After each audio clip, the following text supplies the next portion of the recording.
Happiness isn't a prize in the bottom of a box. Guys, it's not like Cracker Jacks where you're digging through the box, or cereal where you're digging through the box to find happiness.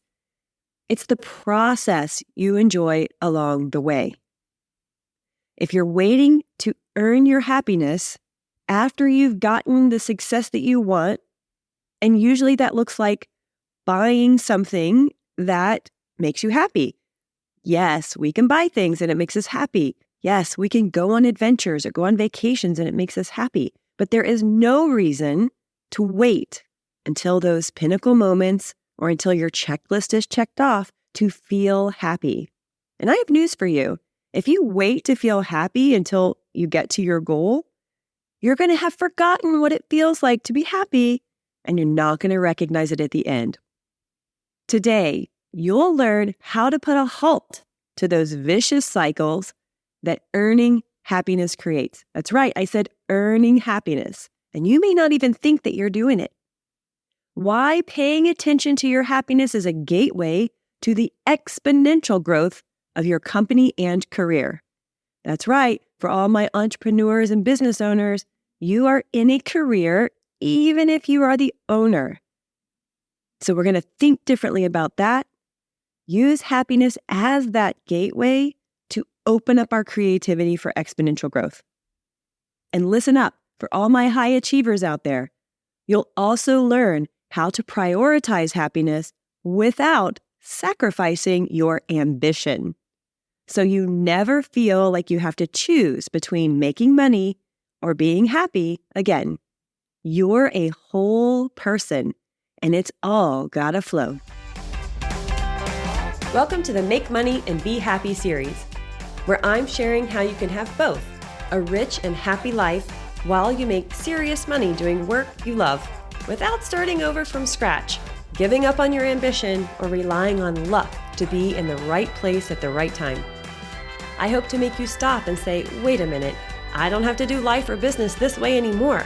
I have the power to change, to rethink the next phase, to move around the obstacles and do things my way.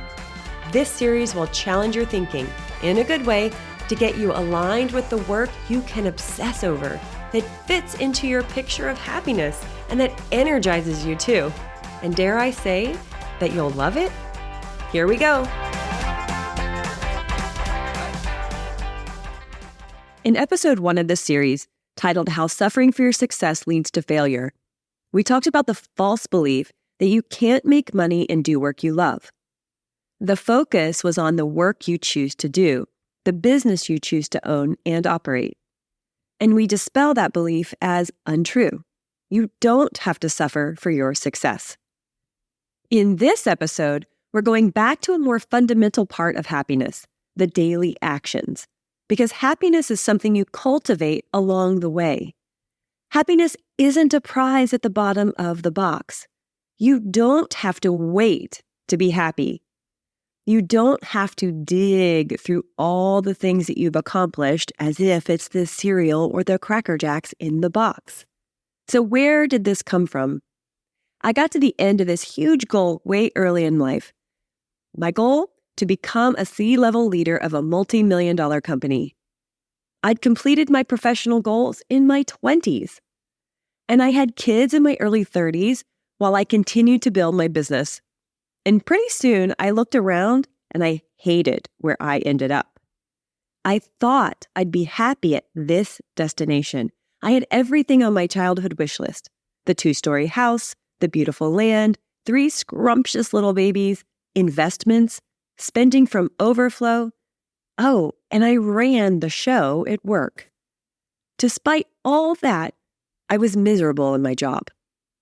Let me know if this feels familiar for you. I felt overworked and underappreciated. And the crazy thing is, I was the owner.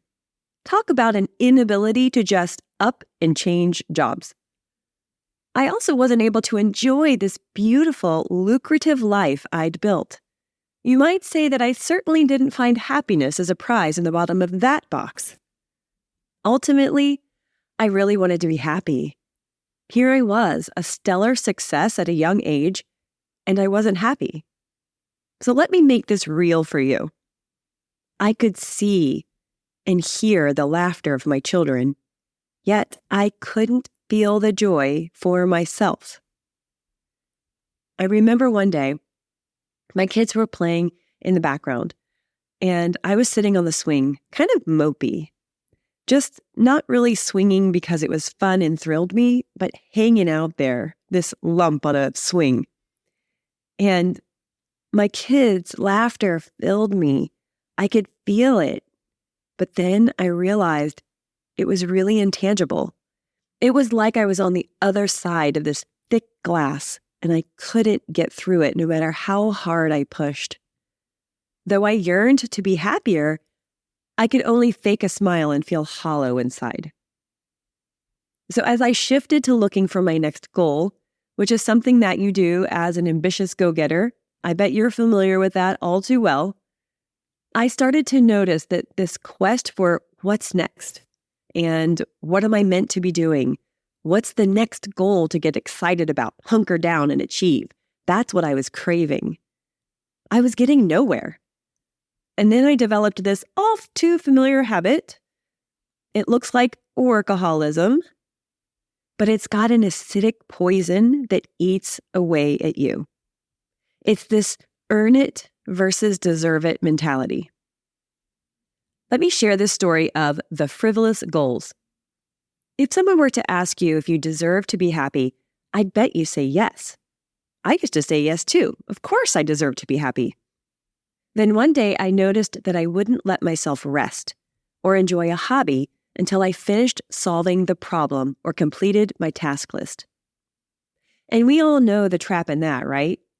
When is a to-do list ever done? This is what was happening.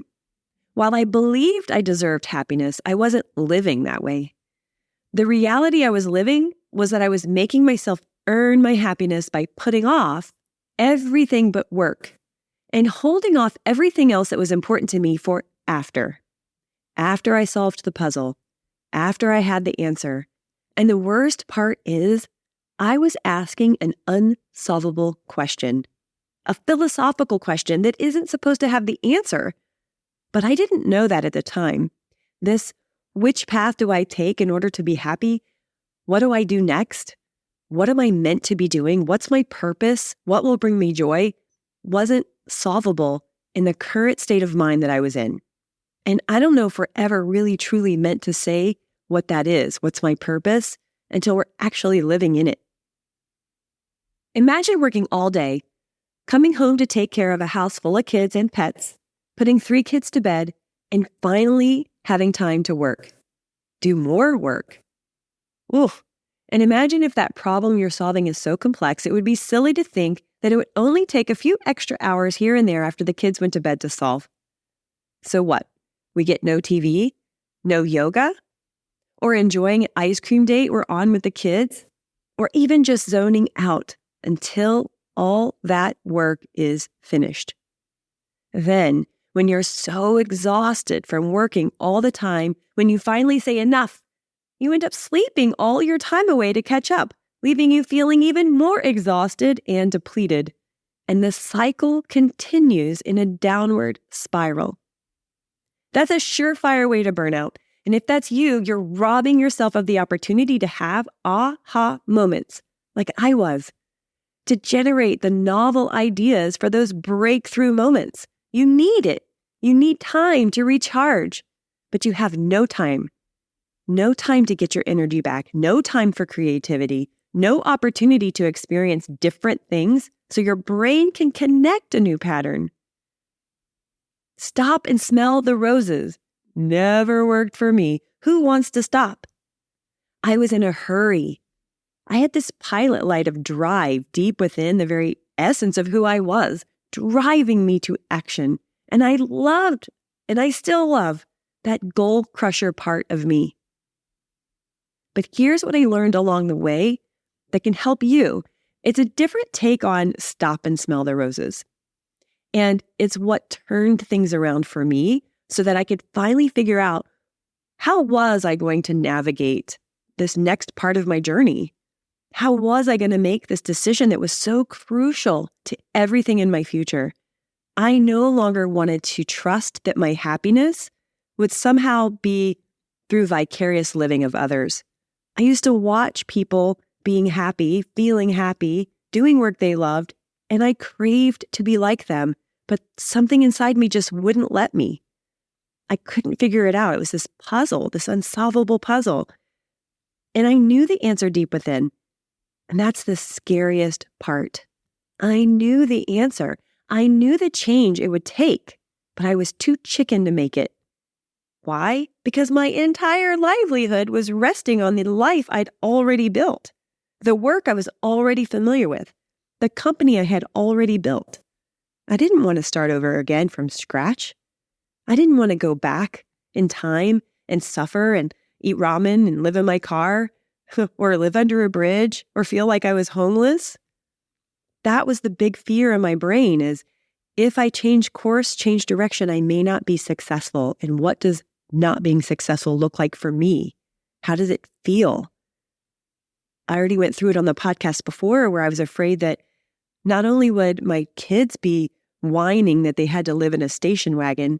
I don't even own a station wagon, but for some reason it was in my brain as the part of this, oh gosh, I would say this part of this dream, but it's not a dream. It's like a nightmare. And I would worry about where they would take showers. How would I get them clean?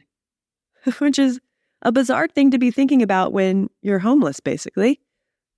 Anyway, I found ways to shift my thinking, to shift my mentality to deserving happiness, and to have that live alongside this endless pursuit from my ambition, which I also love. I made room for both, and so can you. And it doesn't take burning it all down in order to do it, which is the beauty of learning to feel happiness where you are right now, and then learning to look at the problems you're trying to solve in a whole new way. Here are 6 ways you can think differently about how you do business. Number 1, prioritize happiness without sacrificing your ambition. I used to feel that I'd be lazy if I chose work that feels good. I would imagine that if I chose to take it easy, meaning taking it easy at work, that I would imagine myself standing at the skate park with a skateboard in my hand. And all the kids, okay, not all the kids, I'm making a stereotype here, but the stereotype of the skate park is kids are smoking dope and they're hanging out all day with their friends and they're not being productive citizens.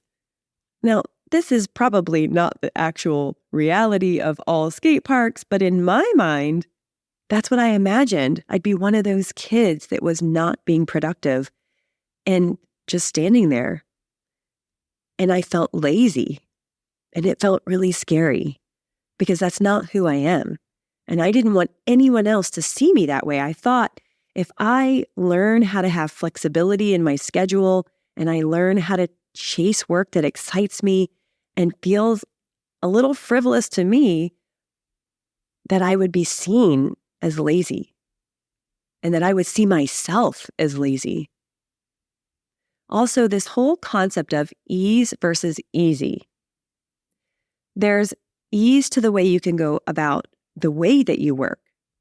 And that is such a wonderful, beautiful place to be, this calm peace that you have in the decisions that you make, in the way that you approach your work, in the way you work through your to-do list. You can have ease in that. You don't have to make everything so hard. But I didn't understand that word. I thought ease meant easy. And I thought easy meant lazy, or easy meant too good to be true, or easy somehow meant I wasn't living up to my full potential. So in that moment, I wasn't prioritizing my happiness because I was pushing and pushing, making everything so hard and complex. Then there's this whole quote that your whole life's a journey and you're supposed to enjoy it, right? But that didn't matter to me. Only the outcome mattered. So how do you turn that around? And that's this whole concept of prioritizing your happiness without sacrificing your ambition. It's about having both. It's about realizing, what does it mean that life's a journey? What does it mean to enjoy every bit of it? I enjoyed the achievement of a goal so much. I yearned for that.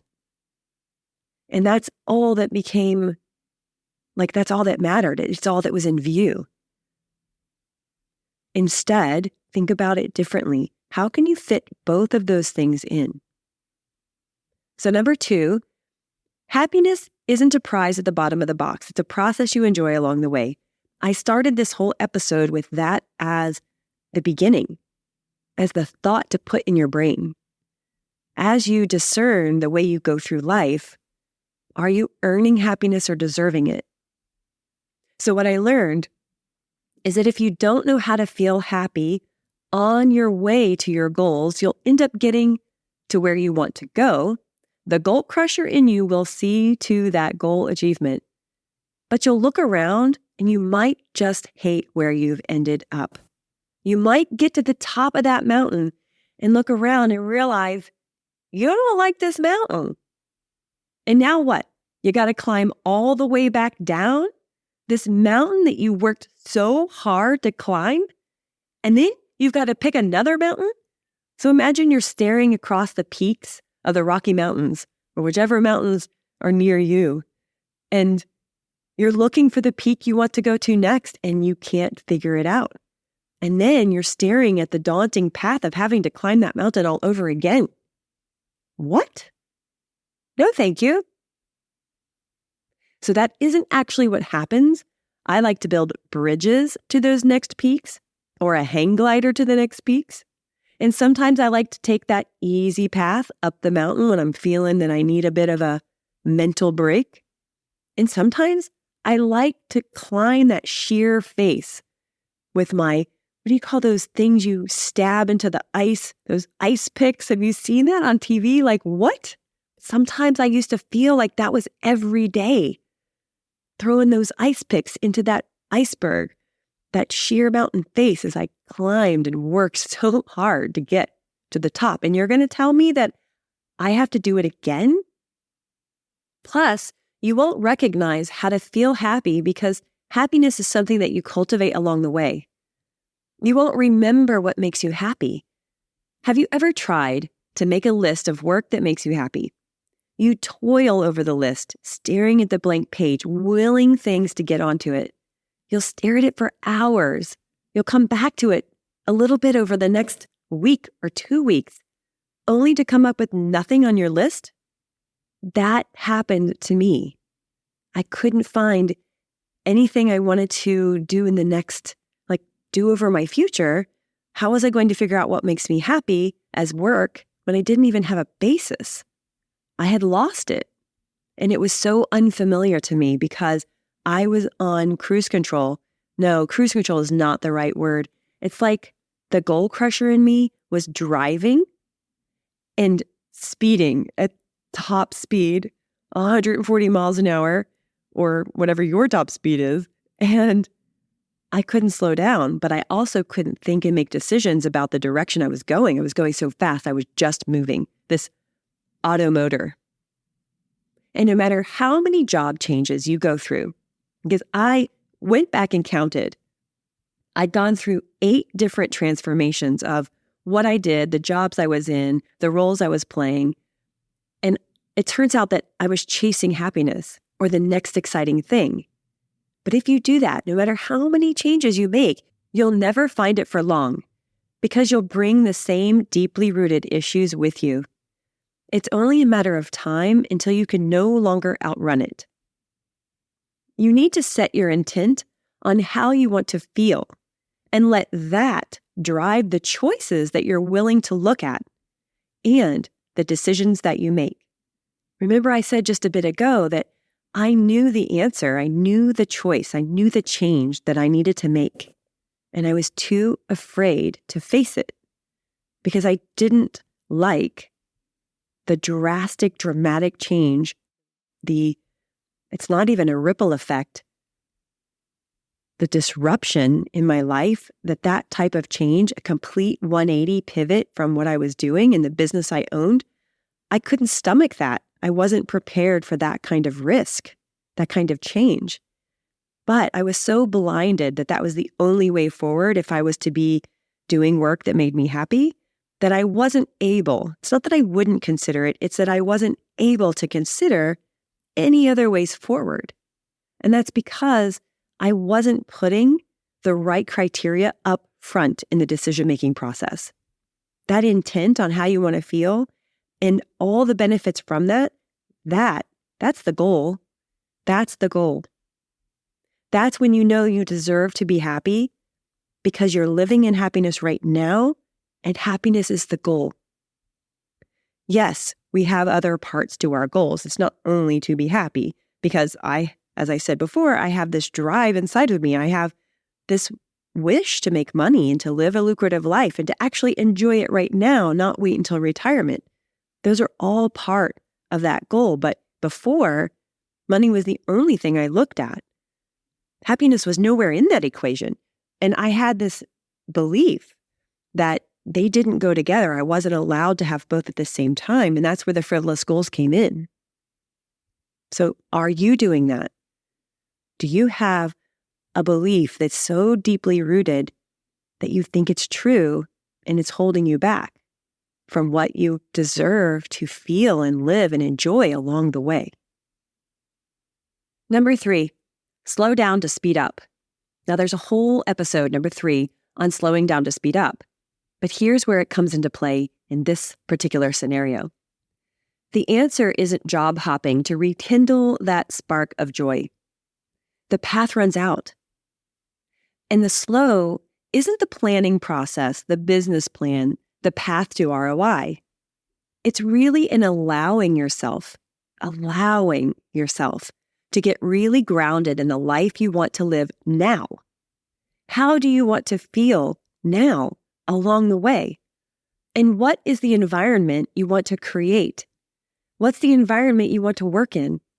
That, to me, is freedom with my time, freedom with my money, freedom with my location. I desire all of those things as I design my lifestyle through the business I'm creating. That is the cornerstone to the decisions I make about how I build and run my company. And it drives me to be intentional with my actions. So I may be slow in hiring because I want to hire the right talent that fits the culture I want to build, not just snagging the next fish that has the technical skills. I allow myself to wait for the right fish to come along. And it's less like fishing at that point, and it's more like an intricate dance.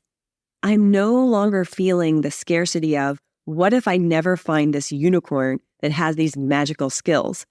Instead, I'm being discerning and I'm being on purpose about why I'm hiring someone and what's truly important to building the company that I want to work and be in, the environment that I want for my staff, the type of culture and experience I want for my customers. And sometimes you have to take your time with the hiring. I want to give myself that slow part of the process because in the end, I'm going to speed up. Why?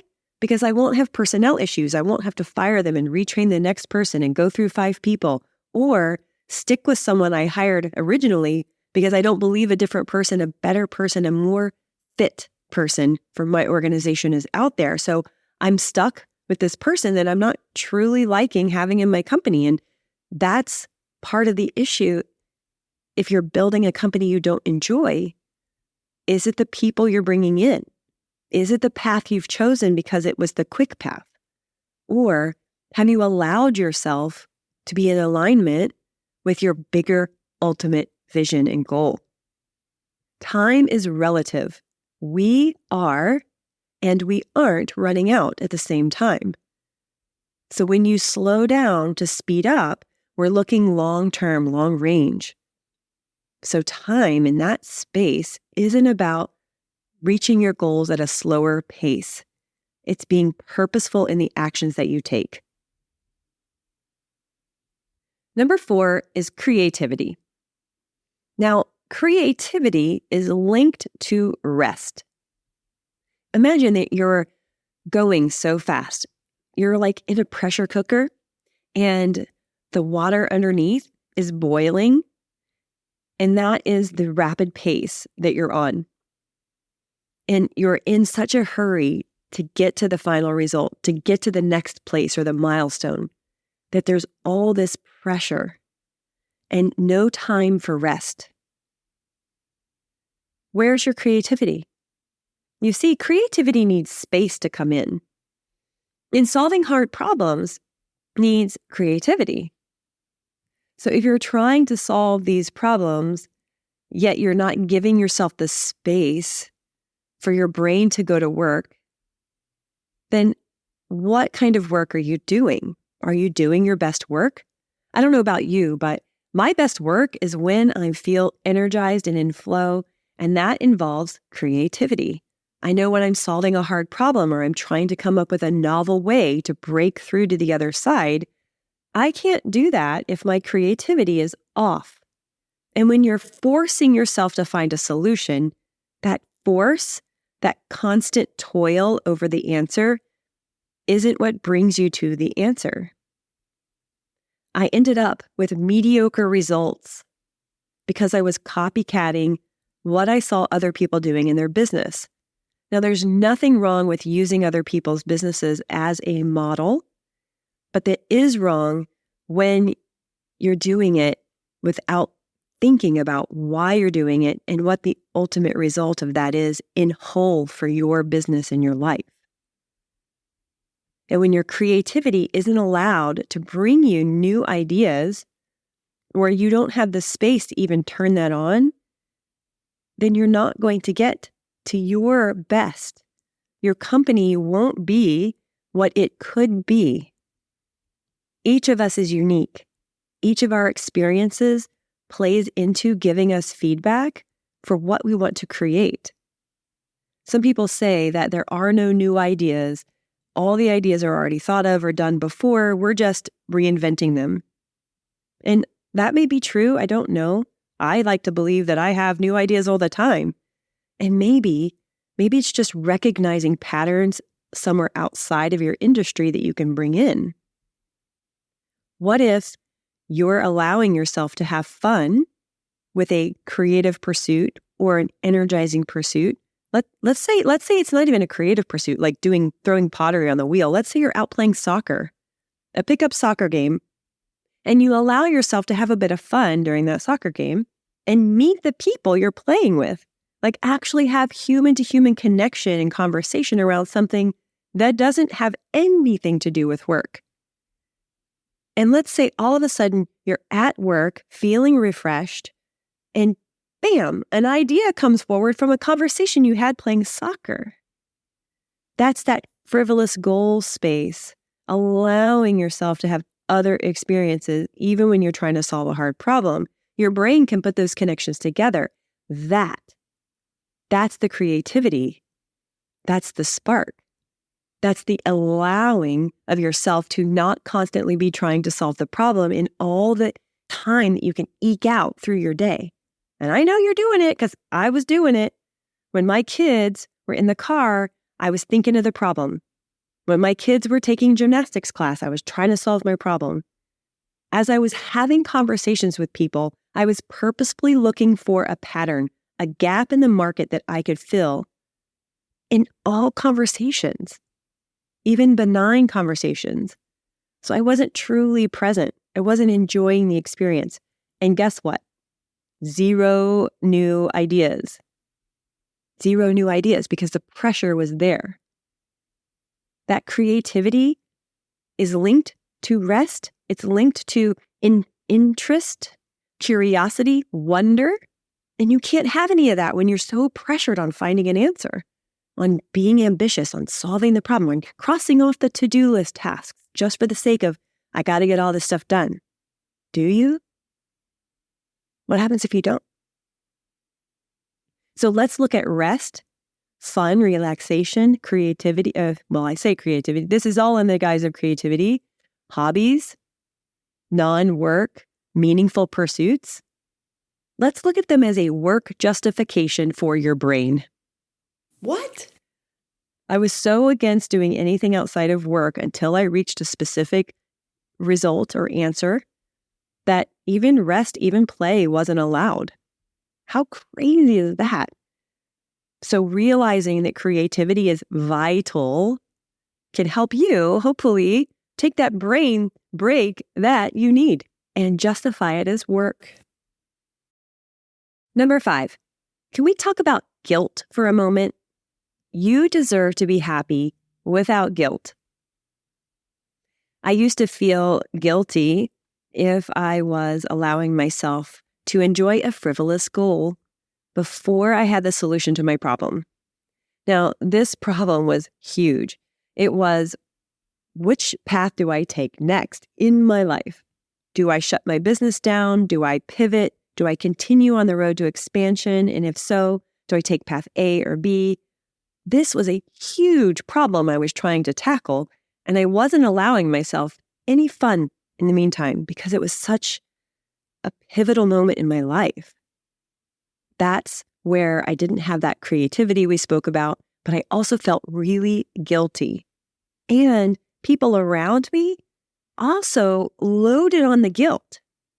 How can you do that when you don't have our future figured out? Like, what? And my frivolous goal, let me tell you about what it is. It was at that moment, I want to get a back bend. I want to do a full wheel pose with the flexibility in my shoulders. It was something I used to be able to do, but I stopped being flexible. I stopped working on that. And I desperately wanted to be able to do a back bend. I don't know why. I don't know what was pushing me in that direction, but it was part of this yoga journey I was on, I guess, even though it wasn't a pose we were doing in my yoga class. But it was definitely something that I wanted to achieve. And I was working on the flexibility drills or exercises that I needed to do, the poses in yoga that I needed to do to open up my chest and to open up my shoulders and to increase the strength in my abdomen and all the things you need in order to do a wheel pose. I was even working on the push-ups so that I had the strength in my arms.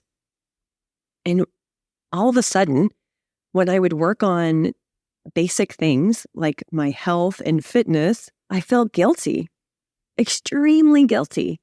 And that would send me into an even worse downward spiral. You deserve to make happiness a priority. And for me at that time, the frivolous goal was happiness. It was just an escape. And it was another goal to pursue that I felt capable of, that I had a plan for how to execute it. But I didn't believe that I could make that a priority. And finally, you deserve to be happy. That was a message that I didn't know at the time I needed to hear. So if you find that you believe you deserve to be happy, but you're not living that way, you're not making happiness and things that make you happy a priority in your life, if you're sacrificing all those little fun things for the short-term goal, and that sacrifice becomes your new normal, becomes a habit, it becomes just something you don't even realize you're doing anymore, I invite you to remember and to say, I deserve to be happy. I get to be happy. I get to make the choice that makes me happy. And I don't have to feel guilty about it. Number 6, exponential growth. It's really about moving purposefully toward the right goal. It's really looking at this false belief that, is it true that happiness doesn't equal money? Is it true that work that makes you happy doesn't equal money because it's a hobby? I was told that. I was literally told that. Honey, if work were meant to be fun, it would be called a hobby. Work is what you do to pay the bills. Work is how you afford hobbies. Oh man, that messed me up forever, for decades, till well into my 40s. Exponential growth I didn't realize it was on the other side of picking something that made me happy. Why? Because that's where I flourish. That's where my creativity comes alive. That's where my interest and my wonder and everything I have in my being aligns to solving that type of problem without the pressure. Why? Because it's fun. Because I enjoy it. That enlivens my brain. All the little electrical movements and circuitry going at once. That's where the ideas come from. That's where the motivation and the drive comes from for thinking about what I can do next for actually reaching my potential.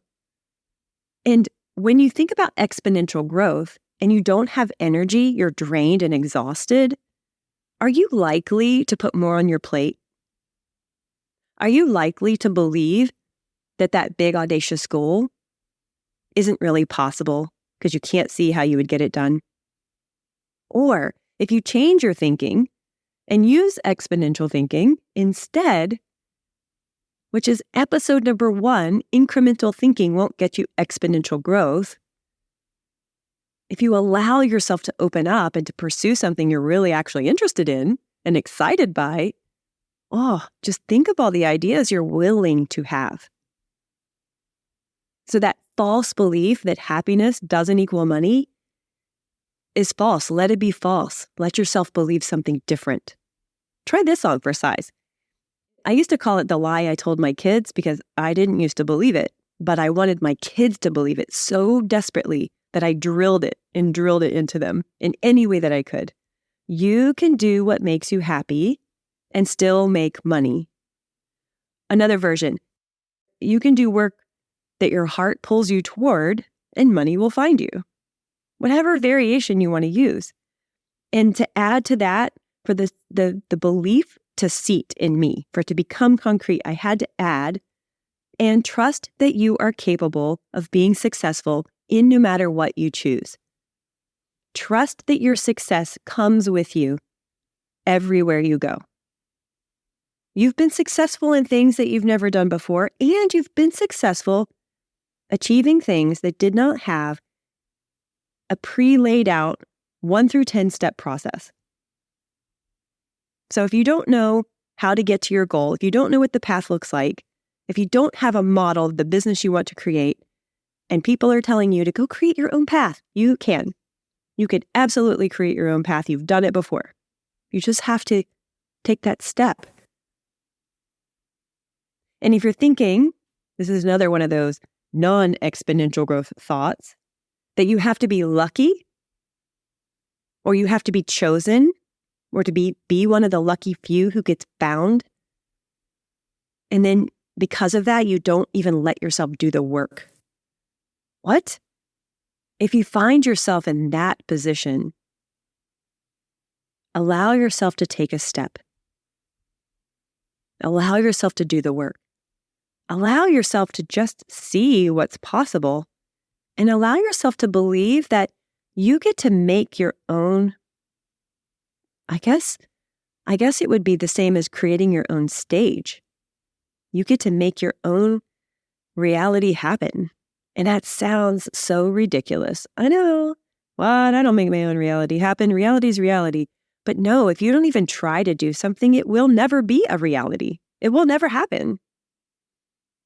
And sometimes it can feel really risky to take a risk. But if you can create your own stage, if you can figure out how to make the thing you want to do happen for yourself without anybody else's permission, you're taking a step. And a step can be a daydream, a vision in your mind that you play with, and then you take action on. And that one little action will lead you to the next action. And pretty soon you look back and you're like, oh, look, I've created a path. I didn't know that that's what the path would look like. So it's about allowing yourself to do the work instead of believing that you have to be lucky first. You get to make happiness a priority, and happiness and making money is not an either-or choice. So there's the 6 ways to think differently about how you do business.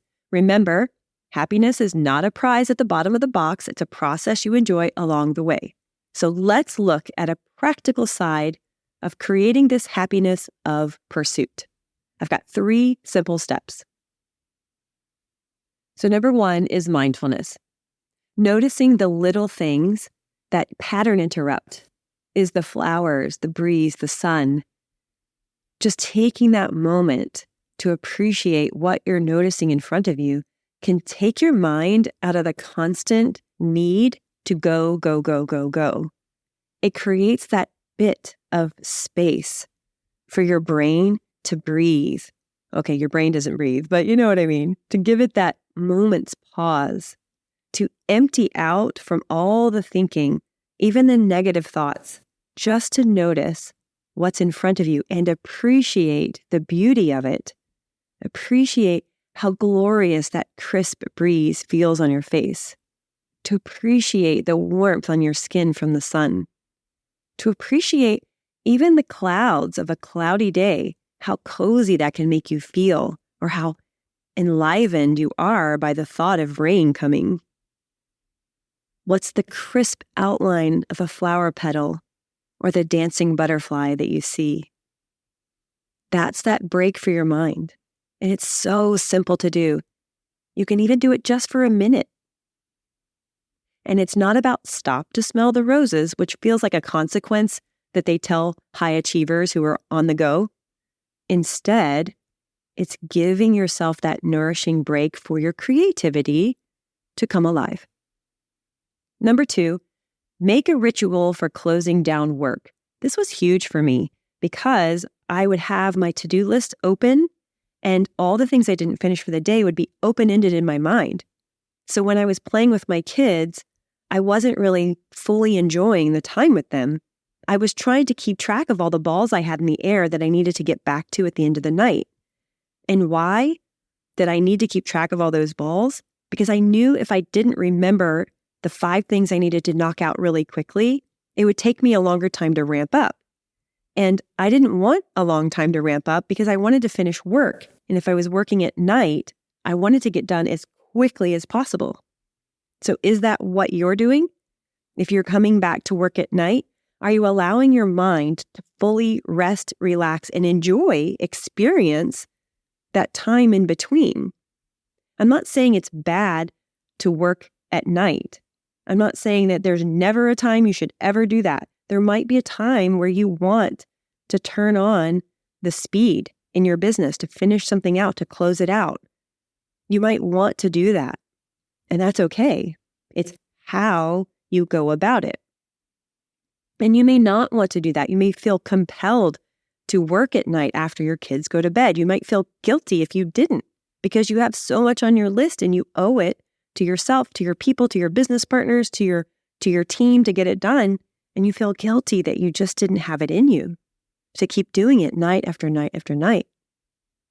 By making a ritual to close down your work, you're giving yourself 5 minutes to just write where you are, to if you plan to work that evening, what's the one thing you want to do that evening?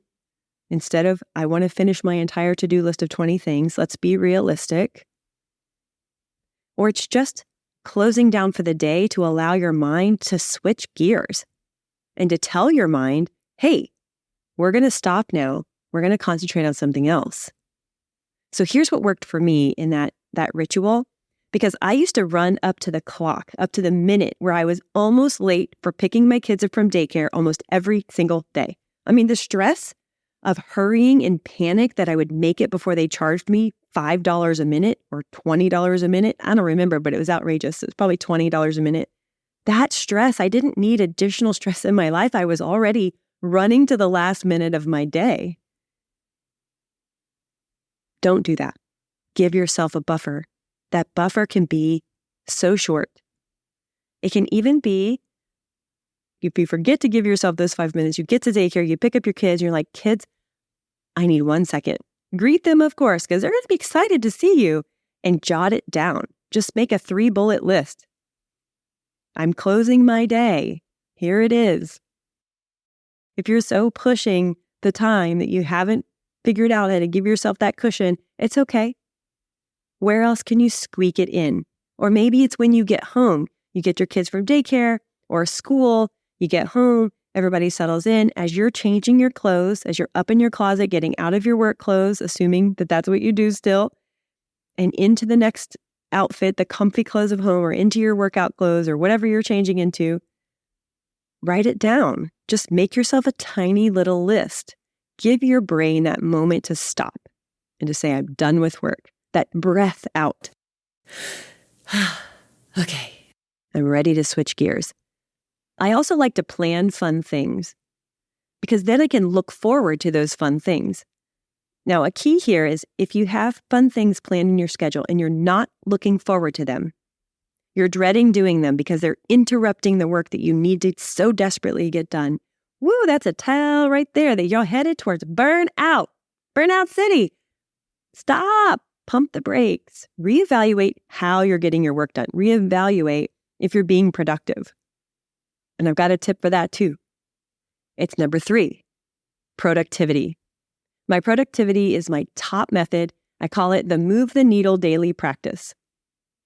So what it entails is instead of doing all the minutia, all the little tasks on your task list, because crossing things off feel really good, but they don't necessarily move the needle towards your growth goals. Instead of that, identify the most important task. It's usually that big one that you're procrastinating on. The one thing. What's the one thing that's going to move me closer to my goal? And then time block that important thing. Put it on your calendar, block the time around it.